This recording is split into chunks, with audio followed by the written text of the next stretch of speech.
안녕하세요. 김건우 목사입니다. 11월 1일 수요일 아침입니다. 11월의 첫날인 오늘 함께 묵상하고자 하는 본문은 선지자 엘리야의 이야기를 담고 있는 열왕기상 18장, 19장 말씀인데요. 17장에서 시작된 엘리야의 이야기는 열왕기하 2장에서 이렇게 마무리됩니다. 여호와께서 회오리 바람으로 엘리야를 하늘로 올리고자 하실 때에 엘리야가 엘리사와 더불어 길갈에서 나가더니 불수레와 불말들이 두 사람을 갈라놓고 엘리야가 회오리 바람으로 하늘로 올라가더라. 엘리야는 아합 왕 시대에 북왕국 이스라엘에서 활동했던 선지자로서 에녹과 더불어 죽지 않고 하늘로 올라간 두 사람 중 한 사람입니다. 의미 있는 예언과 강력한 기적을 행했던 위대한 선지자였죠. 엘리야는 17장에서 갑자기 등장하는데요. 그가 등장하기 전까지 남왕국과 북왕국은 어떤 형편이었는지를 간단히 살펴보도록 하겠습니다. 열왕기는 12장부터 14장까지 나라가 둘로 쪼개지는 과정과 남왕국 유다의 초대왕 르호보암과 북왕국 이스라엘의 초대왕 르호보암의 실패를 다룬 후 15장, 16장에서는 남과 북으로 가며 왕들의 통치를 다룹니다. 그 기간 동안 남왕국 유다에는 아비암과 아사 두 왕이 통치했는데요. 아비암은 여호와 앞에서 온전하지 못했지만 아사는 여호와 앞에서 온전했다는 평가를 받습니다. 반면 북왕국 이스라엘의 왕들인 나답, 바사, 엘라, 시므리, 오므리, 아합은 하나같이 악한 왕이었기에 그들 모두에게 여호와 보시기에 악을 행하였다. 여로보암의 길로 행하였다. 라는 평가가 내려지죠. 열왕기는 불안했던 출발 이후 북왕국 이스라엘은 점점 더 악화되어 갔다는 사실을 강조합니다. 걷잡을 수 없이 하향 곡선을 그려가고 있던 그들의 신앙을 드러내므로 북이스라엘이 주전 722년 아수르의 침략으로 인한 비참한 파국을 향해 질주하고 있음을 보여줍니다. 남왕국 유다의 형편은 상대적으로 나은 편이긴 했지만 안정적인 것은 아니었습니다. 아사처럼 훌륭한 왕도 있었지만 아비암과 같은 형편없는 왕은 훨씬 많았으니까요. 게다가 이 두 형제 나라는 끊임없이 갈등했습니다. 그러니 모든 면에서 혼란스럽고 위태로운 시대였던 것이죠. 두 나라 모두 미래가 밝지 않았습니다. 그럼에도 불구하고 남왕국 유다가 북왕국 이스라엘에 비해 안정적일 수 있었던 이유는 신앙의 차이, 영적인 차이에 있음을 열왕기는 거듭 강조합니다. 남왕국에서는 종종 여호와 하나님을 경외하는 신실한 왕들이 세워져 영적인 갱신과 회복이 이루어지곤 하였지만 북왕국의 왕들은 하나같이 하나님 앞에서 범죄했습니다.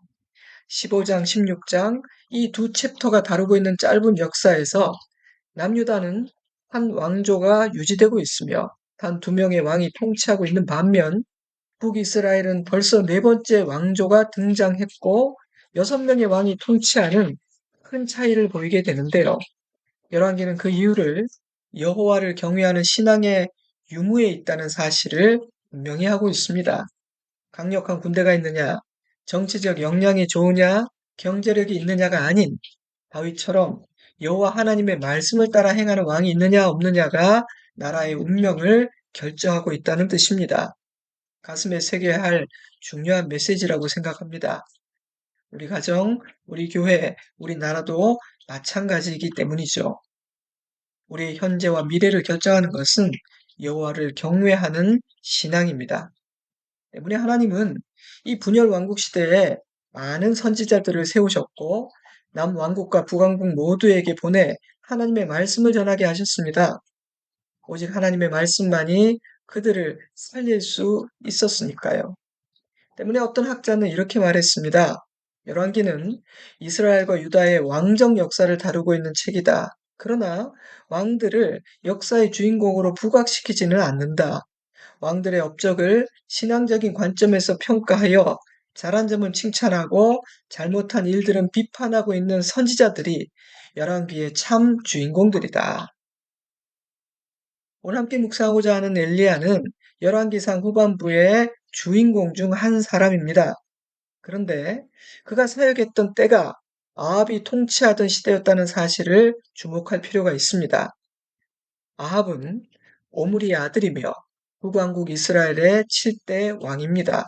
오므리의 반역으로 세워진 오므리 왕조는 여로보암, 바하사, 시므리 왕조를 이은 북왕국 이스라엘의 네 번째 왕조로서 오므리, 아합, 아하시아, 여호람 또는 요람 이렇게 4대에 걸쳐 지속되는데요. 아합의 통치 기간이 가장 길었을 뿐 아니라 워낙 악명 높은 왕이었기에 오므리 왕조를 아합 왕조라고 부르기도 합니다. 아합의 아내는 아합보다 더 악하고 어떤 면에서는 실질적인 통치자라 해도 과언이 없는 이세벨입니다. 세상 역사로 본다면 오므리 왕조는 북왕국을 강한 나라로 만들었던 꽤 유능한 왕조였습니다.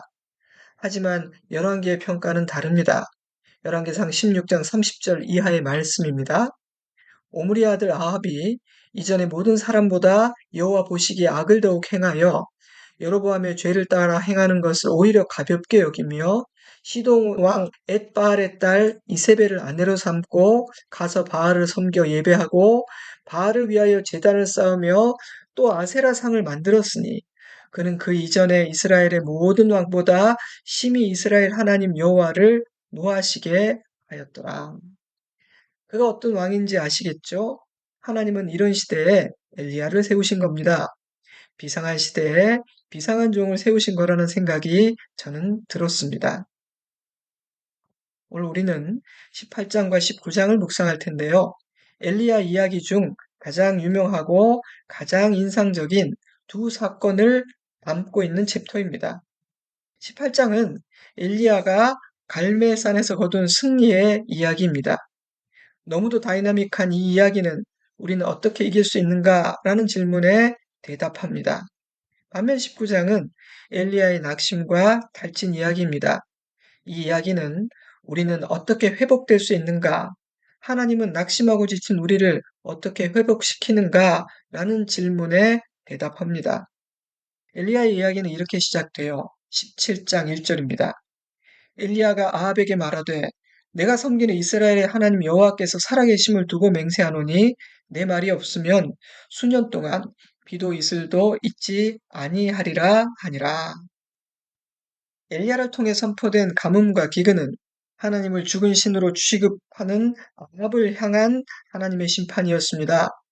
당시 이스라엘 백성들은 하나님을 버리고 가나안의 신 바알과 아세라를 섬겼는데 풍요의 신 바알이 비를 내려 그들에게 풍요와 번영을 준다고 믿었기 때문입니다.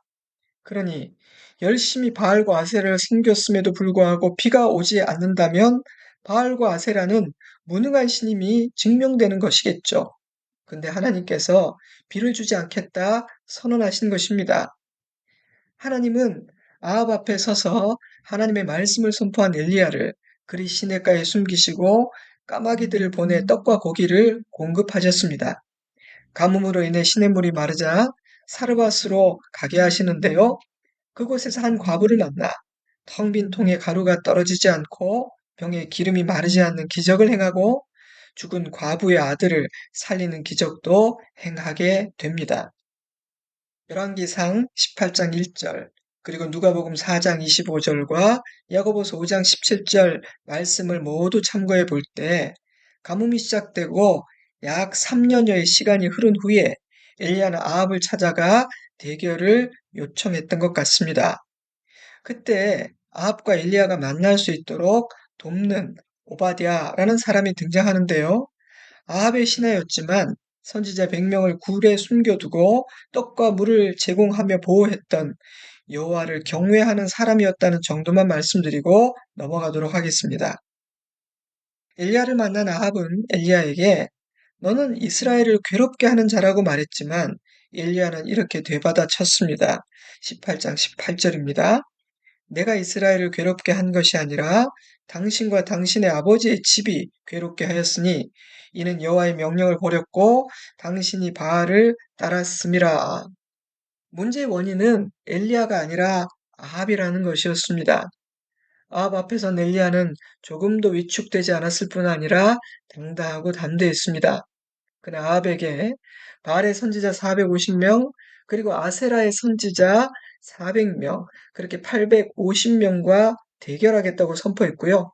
그들의 홈그라운드, 바알의 거처로 여기던 갈멜산을 대결 장소로 정했을 뿐 아니라 그들로 하여금 성공을 하게 하였습니다. 아합과 그의 선지자 모두가 갈멜산에 모여 대결할 준비를 마쳤을 때에 엘리야는 백성들에게 이렇게 말하죠. 너희가 어느 때까지 둘 사이에서 머뭇하려느냐? 여호와가 만일 하나님이면 그를 따르고 바알이 만일 하나님이면 그를 따를지니라. 이러한 엘리야의 말에 의하면 단지 아합과 이세벨만의 문제는 아니었던 것 같습니다. 이스라엘 백성 역시 하나님을 버리고 우상을 섬기고 있었던 것이죠.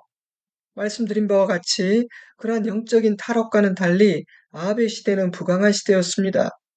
때문에 이스라엘 백성들은 자신들이 처한 상황에 대한 문제의식이 없었을 뿐 아니라 오히려 바알이 이러한 풍요와 번영을 가져다 주었다는 착각에 빠져 있었을 가능성도 높습니다.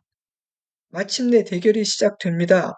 근데 한 가지 의아한 점은 엘리야는 분명히 바알의 선지자 450명과 아세라의 선지자 400명, 이렇게 850명과의 대결을 선언했는데 막상 대결이 시작되자 아세라의 선지자는 사라지고 바알의 선지자 450명만 언급되고 있다는 점입니다. 다수의 학자들은 아세라의 선지자가 이 대결에 참여하지 않은 것으로 봅니다. 그런 주장을 하는 학자들은 열왕기상 22장 6절에 등장하는 이스라엘 왕이 모은 선지자 400명이 이 대결에 참여하지 않았기 때문에 살아남게 된 아세라의 선지자 400명이라고 설명합니다. 그렇다면 갈멜산의 대결은 실제로 450대 1의 대결이었던 것인데요. 그래도 수적으로 상대가 되지 않는 싸움이었습니다. 450명의 바알의 선지자들은 송아지를 잡고 아침부터 정오까지 제단 주위를 뛰놀며 자기 신의 이름을 불렀습니다. 그 장면을 상상해 보세요. 얼마나 요란했겠습니까? 그런데 아무 일도 일어나지 않았어요. 그러자 그들은 더 소리를 높였고 심지어 칼과 창으로 자기 몸을 상하게 하기도 했지만 저녁 소재들의 시간에 이를 때까지 아무런 응답이 없었습니다. 이제 엘리야 차례가 되었습니다. 그들은 때로 몰려왔지만 엘리야는 혼자입니다. 엘리야는 그들의 홈그라운드 한가운데 홀로 서 있습니다. 요란했던 그들과는 달리 엘리야는 조용히 12돌을 취하여 제단을 쌓고 번제물을 준비하고 물을 부어 제단 주위 도랑을 채운 후 기도합니다. 주여, 제가 주의 종인 것과 이 모든 일이 주의 말씀대로 행하는 일임을 알게 하여 주옵소서. 주여, 주 여호와가 하나님이신 것과 백성들의 마음을 되돌이키시는 분이심을 알게 하여 주옵소서. 저는 문맥으로 볼 때 요란스러운 기도가 아닌 차분하고 또박또박한 기도였을 것 같습니다. 그런데 450명의 요란한 기도에도 조용하던 그 갈멜산에서 엘리야의 기도가 끝나자마자 하늘에서 불이 떨어집니다. 번제물과 나무와 돌과 흙을 태우고 도랑에 물을 핥습니다. 하나님의 임재 앞에서 백성들은 엎드렸고 두려움에 떨었죠. 엘리야는 백성들에게 바알의 선지자들을 잡게 하고 그들 모두를 기손 시내에서 죽입니다. 하나님의 임재 앞에서 두려움에 사로잡혀 있던 아합은 아무 일도 하지 못하죠. 엘리야는 다시 기도를 시작합니다. 전의 기도가 불을 달라는 기도였다면 지금의 기도는 비를 달라는 기도입니다. 엘리야가 7번째로 기도했을 때 사람의 손만한 작은 구름이 일어났고 곧이어 큰 비가 쏟아지기 시작합니다. 3년여 동안 굳게 닫혀있던 그 하늘의 문이 열린 것입니다. 비를 주기도 하시고 거두기도 하시는 분은 바알이 아닌 하나님이시라는 사실이 만천하에 드러난 것입니다. 18장은 이렇게 끝납니다. 여호와의 능력이 엘리야에게 임하매 그가 허리를 동이고 이스라엘로 들어가는 곳까지 아합 앞에서 달려갔더라. 사랑하는 여러분, 엘리야가 아합 앞에서 담대할 수 있었던 이유가 무엇인지를 생각해 보시기 바랍니다. 모든 면에서 위축될 수밖에 없었던 이 전투에서 엘리야가 압도적으로 승리할 수 있었던 이유는 무엇인지 묵상해 보시기 바랍니다. 여러분 스스로 답을 찾아보시기 바랍니다. 두 가지 정도만 나누어 본다면 저는 엘리야가 아합 왕의 강력한 권세나 엄청난 적들의 숫자나 그들이 가지고 온 기구와 악기들의 규모가 아닌 오직 하나님만을 주목했기 때문이라고 생각합니다. 만약 엘리야가 아합의 권세나 적들의 숫자를 주목하고 묵상하였다면 그는 위축되어 버리고 말았을 것입니다. 가나안 땅을 정탐했던 10명의 정탐꾼들이 그렇지 않았습니까? 그들은 가나안 족속들의 장대함에 압도되어 하나님의 약속을 잊었습니다. 그 순간 승패는 결정되어 버렸어요. 싸우기 전에 이미 패배해 버린 것입니다. 그러나 하나님은 오직 하나님 한 분만을 주목하고 있습니다. 그의 시선은 오직 하나님을 향해 있습니다. 그는 주신 말씀을 붙잡고 있습니다. 그래서 압도적으로 이깁니다. 사랑하는 성도 여러분, 승리의 비결은 하나님에게서 시선을 떼지 않는 것입니다. 상황이나 적군이 아닌 하나님을 주목하고 상황이나 적군이 아닌 하나님을 묵상하는 것이 승리할 수 있는 유일한 비결입니다. 아멘. 또한 하나님의 말씀에 온전히 순종했기 때문이라고 저는 생각합니다.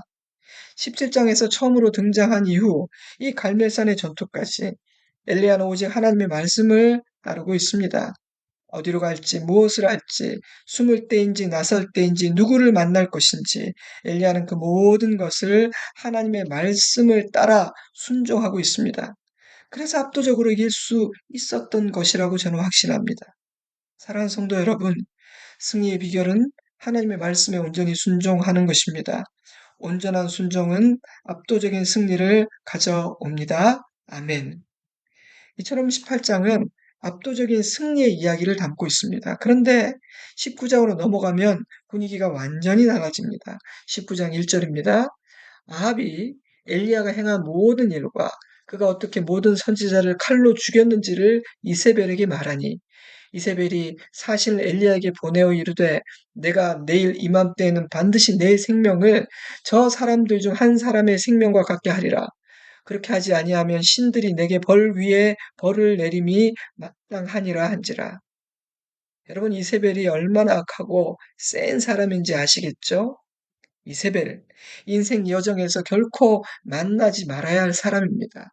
보통 사람이 아니에요. 피하는 것이 좋습니다. 이러한 이세벨의 악함은 엘리야를 낙심하게 만들었습니다. 외롭고 힘겨운 사역 가운데 이미 충분히 지치기도 한 상태에서 이세벨의 공격이 더해지자 엘리야는 무너져 버리고 말았습니다. 그는 광야로 도망쳤습니다. 그리고 홀로 어느 로뎀나무 아래에 앉아서 이렇게 단식했어요.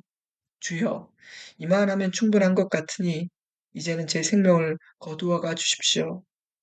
다수의 학자들은 이러한 엘리야의 모습을 깊은 우울증과 번아웃, 탈진으로 진단합니다.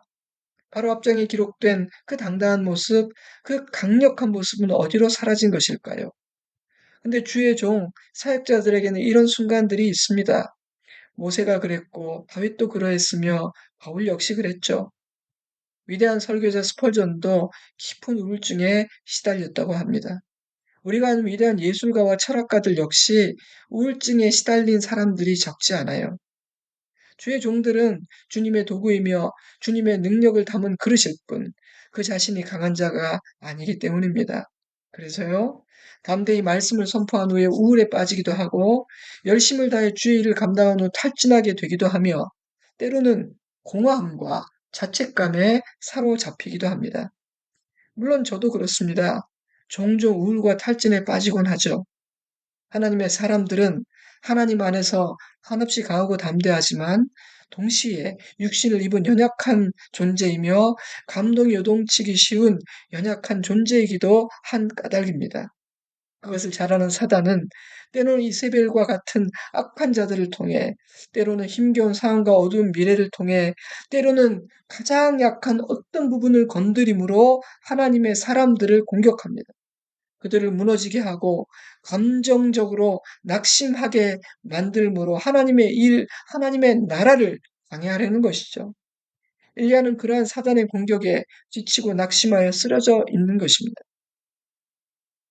그런 엘리야를 하나님께서 어떻게 다루셨는지는 우리가 그런 상황에 처할 때 하나님께서 우리를 어떻게 대하시는지를 보여주는 위로와 격려인 동시에 낙심하고 지친 지체들을 어떻게 대해야 하는지를 가르쳐 주시는 교훈이기도 합니다. 하나님은 어떻게 하셨습니까? 열왕기상 19장 5절. 로뎀 나무 아래에 누워 자더니 천사가 그를 어루만지며 그에게 이르되 일어나서 먹으라 하는지라. 본즉 머리맡에 숯불에 구운 떡과 한 병 물이 있더라. 이에 먹고 마시고 다시 누웠더니 여호와의 천사가 또다시 와서 어루만지며 이르되 일어나 먹으라. 내가 갈 길을 다 가지 못할까 하노라 하는지라. 하나님은 조언하거나 훈계하지 않으셨습니다. 자게 하시고 먹게 하셨습니다. 쉬게 하시고 육신의 에너지를 공급해 주신 것입니다. 두려움에 사로잡힌 엘리야는 자지 못하고 먹지 못했을 가능성이 높지 않을까요? 때문에 하나님은 내가 너를 지킬 테니 눈 좀 붙여라. 내가 너를 지킬 테니 안심하고 뭐 좀 먹어라. 체하지 않도록 천천히 먹어라. 좀 자고 뭘 좀 먹어야 말씀도 들리고 용기도 생기지 않겠니? 그렇게 말씀하고 계신 것이 아닐까요? 저는 우리 하나님은 당신의 일을 하고 믿음을 지키며 살다 지치고 상한 당신의 종들을, 당신의 자녀들을 이렇게 돌보신다고 확신합니다. 그리고 우리에게 너희도 이렇게 서로를 위로하고 돌보아 주어라 말씀하신다고 확신합니다. 사랑하는 성도 여러분, 낙심하고 지쳤습니까? 이만하면 충분하니 할 만큼 하였으니 이제 그만 내 생명을 거두어 주세요 라는 기도가 절로 나옵니까? 그렇다면 아버지의 품에 안길 때입니다. 아버지께서 우리를 위로해 주시고 회복시켜 주실 것입니다. 우리를 회복시켜 주시고 치유해 주실 분은 하나님밖에 없습니다. 사랑하는 성도 여러분, 나의 가족과 지체들을 주님이 엘리야를 돌보셨듯 돌보고 계십니까? 가정과 교회는 질책하고 비난하는 곳이 아닌 위로하고 치유하고 사랑하는 곳입니다. 그러니 하나님께서 지쳐 쓰러진 엘리야를 돌보아 주셨듯이 가족과 지체들을 그렇게 돌보아 주시기 바랍니다. 셈을 얻은 엘리야는 40주 40야를 달려 하나님의 산 호렙에 이릅니다. 그리고 그곳에서 사명을 받습니다. 하나님은 바알에게 무릎 꿇지 않은 자 7천 명을 남길 것이라고 말씀하셨는데요. 그 말씀은 내가 여호와께 열심히 유별하오니 이는 이스라엘 자손이 주의 언약을 버리고 주의 제단을 헐며 칼로 주의 선지자들을 죽였음이오며 오직 나만 남았거늘 이제 그들이 내 생명을 찾아 빼앗으려 하나이다 라는 엘리야의 탄식에 대한 하나님의 대답이었습니다. 너만 홀로 외로이 믿음의 싸움을 하고 있는 것이 아니다. 어렵고 힘겨운 이때에도 믿음을 지키는 믿음의 사람들이 남아있다. 그러니 일어나라 엘리야. 다시 걸어가라 엘리야. 산에서 내려온 엘리야는 엘리사를 만나 후계자로 세웁니다. 자, 오늘은 18장과 19장 두 장에 기록된 엘리야 이야기를 묵상했습니다. 18장은 엘리야의 승리 이야기인 반면 19장은 엘리야의 낙심과 탈진 이야기입니다. 저는 18장의 엘리야와 19장의 엘리야 모두가 이해가 됩니다. 우리 모두는 주 안에서 강한 자인 동시에 육신을 입고 사는 참으로 연약한 자임을 잘 알기 때문입니다. 비단 사역자들만 그런 것은 아닙니다. 모든 하나님의 자녀가 그러합니다. 그러니 어찌 은혜 없이 살 수 있겠습니까? 어찌 나를 사랑해주고 이해해주고 위로해주는 이 하나 없이 살 수 있겠습니까? 하나님의 은혜 안에 거하는 우리이기를 바랍니다.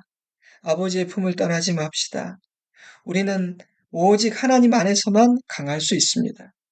하나님 안에서 우리는 회복되고 치유될 수 있습니다.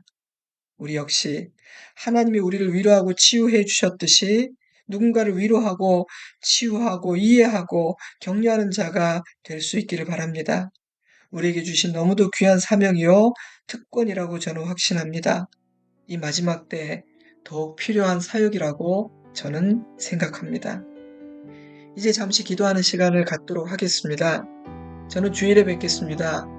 여러분 현장에서 함께 예배 드리시면 좋겠습니다. 평안하시고 건강하시기를 바랍니다. 축복합니다. 샬롬.